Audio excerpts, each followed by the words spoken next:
Bagi Anda yang berencana membangun rumah dengan keterbatasan lahan kecil, anggaran yang sangat terbatas, namun ingin memiliki hunian yang dapat menampung segala kebutuhan ruang yang Anda inginkan, memaksimalkan fungsi lahan, dan terkesan terasa luas, maka rumah dengan konsep mezanin jadi salah satu solusinya.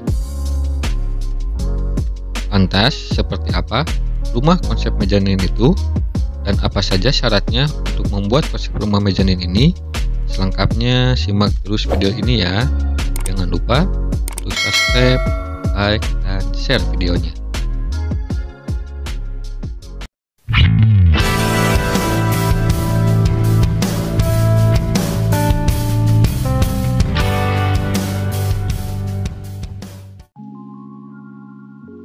Anda mungkin sering mendengar istilah mezanin. Sebetulnya, apa sih mezanin itu? Banyak yang mengira mezanin merupakan ruang bagian dari langit-langit sebuah rumah atau bangunan.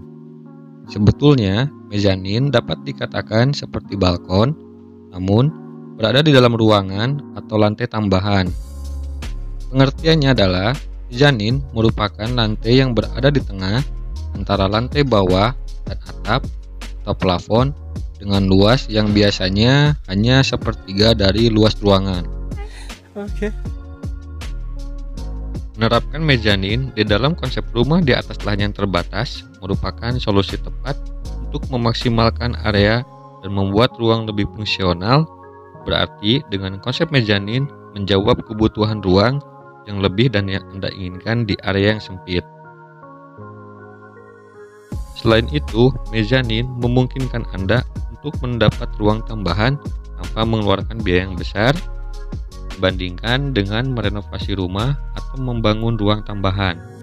Artinya, dari segi anggaran atau biaya, membuat mezanin lebih hemat.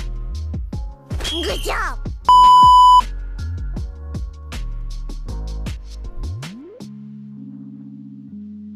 Mezanin dapat digunakan sebagai ruang penyimpanan, kamar tidur tambahan, ruang studio kerja, ruang santai, ruang untuk anak-anak, perpustakaan mini, bahkan dapat dijadikan ruang privat.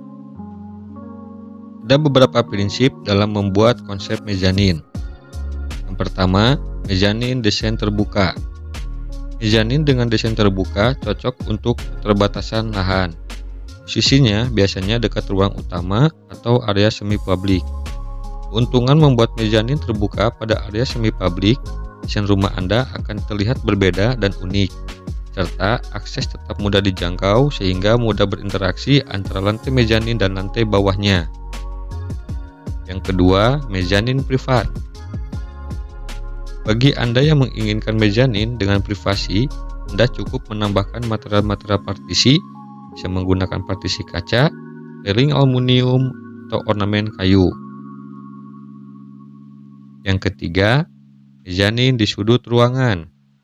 Selain posisinya di tengah ruang keluarga atau semi publik, Anda juga dapat menerapkan posisi mezanin di sudut ruangan.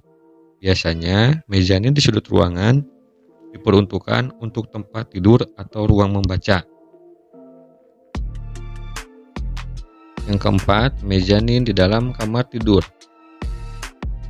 Jika Anda memiliki ruang kamar tidur yang ruangannya cukup luas dengan langit-langit atau plafon yang tinggi, Anda dapat memanfaatkan kelebihan itu dengan membuat mezanin di dalam kamar tidur.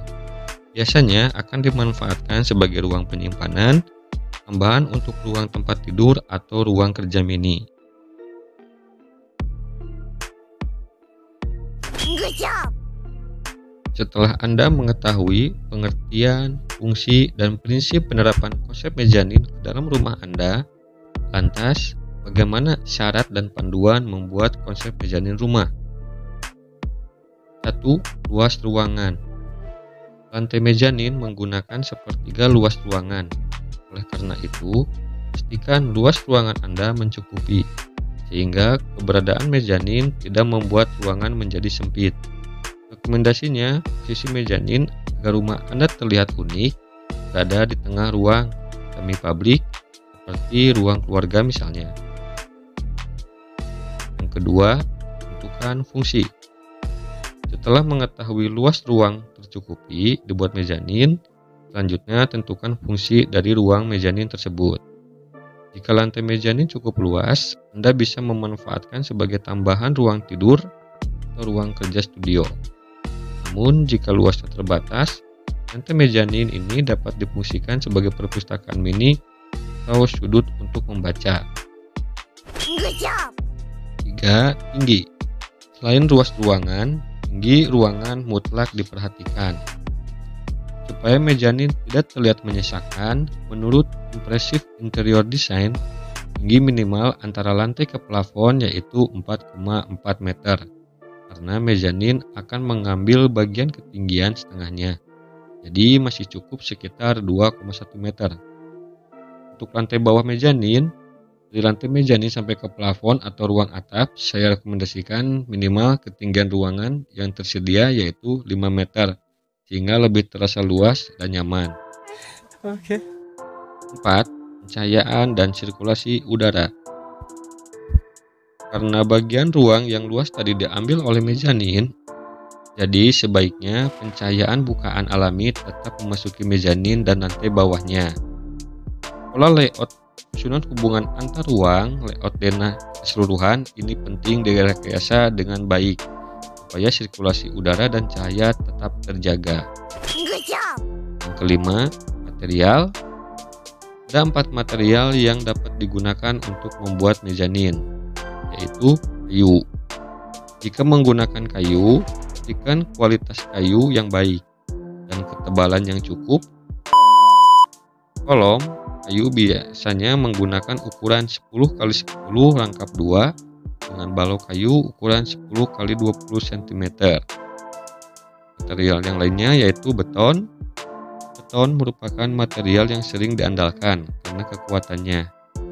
Apabila menggunakan beton, berarti Anda harus merencanakan atau mempersiapkan mezanin ini dari awal, karena Anda harus mengecor part lantai mezanin ini menyatu dengan kolom, balok, struktur badan rumah Anda. Yaitu besi dan baja. Material besi dan baja merupakan material yang sering dikombinasikan. Anda dapat membuat rangka utamanya menggunakan baja berat atau WF dan rangka tambahannya menggunakan besi siku atau hollow. Ukuran baja dan besi yang sering digunakan rangka utamanya yaitu besi WF 150.75.75.5. Rangka tambahan bisa menggunakan besi hollow ukuran 12x5x12x5 cm atau 10x10 atau 8x8 cm. Good job. Itu dia sobat, tips rumah dengan konsep mezanin. Semoga video ini dapat menjadi referensi dan inspirasi untuk Anda. Jangan lupa untuk like dan share videonya agar orang lain tahu apa yang Anda tahu. Jika ada tambahan dan saran, silahkan banjiri di kolom komentar ya. Sampai ketemu lagi di video selanjutnya.